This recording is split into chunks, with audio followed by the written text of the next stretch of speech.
नमस्कार, आपण पाहत आहात मराठी साप्ताहिक निर्भीड सम्राटचे यूट्यूब चॅनल निर्भीड सम्राट मध्ये आपले स्वागत आहे। हिंदी का मराठी? आजचा दिवस माझ्याकरता अत्यंत आनंदाचा आणि समाधानाचा दिवस आहे।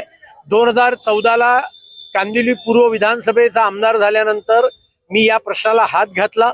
विधानसभेत आणि विधानसभेच्या बाहेर या प्रश्नाकरता मी सातत्याने प्रयत्न केले, संघर्ष केला आणि आज हा रोड जनतेच्या सेवेमध्ये समर्पित झालाय। त्याच्यामुळे आजचा दिवस माझ्याकरता आनंदाचा दिवस आहे। सर, रस्त्याचं काम पूर्ण झालेलं नाही या आरोप संदर्भामध्ये आज शिवसेना उद्धव ठाकरे गटाचे या ठिकाणी आंदोलन झालेले। असं आहे, उद्धव ठाकरे गटाला माझा पहिला प्रश्न असा आहे की त्यांची महापालिकेवर सत्ता होती तेव्हा त्यांना या रोडची आठवण का नाही झाली?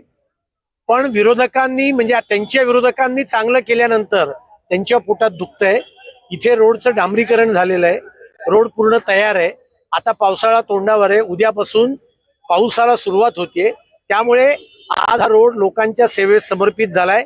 येणाऱ्या 7-8 दिवसामध्ये याच्यावर मास्टिक येईल, लाईट पण लागलेले आहेत, पुढचे लाईट पण लागतील आणि त्याच्यामुळे उभाटाच्या लोकांना म्हणावं, उगीच काहीतरी चांगल्या गोष्टीमध्ये वाईट बघण्याचे धंदे बंद करा आणि जळण्याचे उद्योग बंद करा। सिंह स्टेट लोखंडवाला के बीच 120